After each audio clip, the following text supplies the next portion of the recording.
নমস্কাৰ কৰ্মচাৰী আৰু পেঞ্চনাৰসকলৰ লগত জড়িত এটা গুৰুত্বপূৰ্ণ ভিডিঅ'লৈ স্বাগতম জনাইছোঁ। প্ৰথমেই শিক্ষামন্ত্ৰী মহোদয়ে সামাজিক মাধ্যম যোগে কেইবাটাও ভাল খবৰ দিছে। প্ৰথমটো আপোনালোকে নিশ্চয় দেখিছে, তেখেতে লিখিছে held A productive meeting with the school education department and সমগ্ৰ শিক্ষা আছাম। স্কুল এডুকেশ্যন ডিপাৰ্টমেণ্ট আৰু সমগ্ৰ শিক্ষাৰ লগত এখন তেওঁ মিটিং কৰিছিলে। ৰিভিউ টিচাৰ ৰেচনেলাইজেশ্যন, তাত শিক্ষকসকলৰ ৰেচনেলাইজেশ্যনৰ সম্পৰ্কত ৰিভিউ কৰা হয়। ৰিক্ৰুইটমেণ্ট, নিযুক্তি সম্পৰ্কত আলোচনা হয়।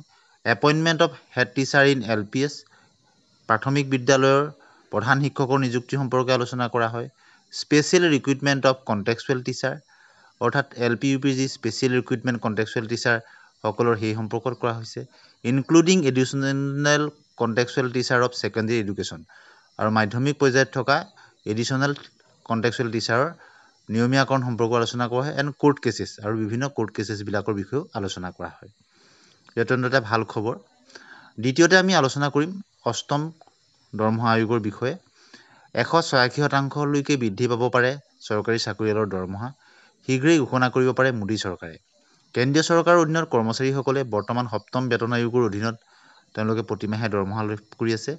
কেন্দ্ৰীয় চৰকাৰৰ অধীনৰ কৰ্মচাৰীসকলে বৰ্তমান সপ্তম বেতন আয়োগৰ অধীনত ন্যূনতম বেছিক দৰমহা 18,000 টকা পায়, যিটো ষষ্ঠ বেতন আয়োগৰ সময়ত আছিলে 7,000 টকা। National council of joint consultative মেচিনেৰীৰ সচিব শিৱগোপাল মিশ্ৰই কয়, কেন্দ্ৰীয় চৰকাৰৰ কৰ্মচাৰীসকলৰ ফিটমেণ্ট ফেক্টৰ 2.86 হ'ব বুলি আশা কৰা হৈছে। এয়া সপ্তম বেতন আয়োগৰ অধীনত 2.57ৰ তুলনাত 29 পইণ্ট বেছি হ'ব। গতিকে যদি 2.86ত অনুমোদন জনায়, অত্যন্ত এটা ভাল খবৰ হ'ব কৰ্মচাৰীসকলৰ কাৰণে। ফাইনেন্সিয়েল এক্সপ্ৰেছৰ ৰিপৰ্ট অনুসৰি যদিহে চৰকাৰে 2.86 ফিটমেণ্ট ফেক্টৰৰ অনুমোদন জনায়, তেন্তে কেন্দ্ৰীয় কৰ্মচাৰীৰ ন্যূনতম দৰমহা 186% পৰ্যন্ত বৃদ্ধি পাব, আৰু 51,480 টকা হ'ব পাৰে ন্যূনতম বেছিক, যিটো বৰ্তমান 18,000 টকা। কেৱল দৰমহাই নহয়, ফিটমেণ্ট ফেক্টৰ বৃদ্ধিৰ বাবে দৰমহাৰ লগতে বৃদ্ধি পাব পাৰে পেঞ্চনাৰসকলৰ পেঞ্চনো।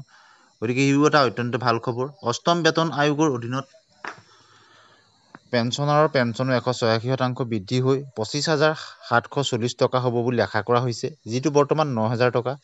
এয়া তেতিয়াহে সম্ভৱ হ'ব যদিহে আশা কৰা ধৰণে ফিটমেণ্ট ফেক্টৰ 2.86 হয়। যদিও চৰকাৰৰ ফালৰ পৰা অষ্টম বেতন আয়োগ গঠনক লৈ কোনো আনুষ্ঠানিক ঘোষণা কৰা হোৱা নাই, সংবাদ মাধ্যমৰ সূত্ৰ অনুসৰি এয়া 2025-26 বাজেটত ঘোষণা হ'ব পাৰে।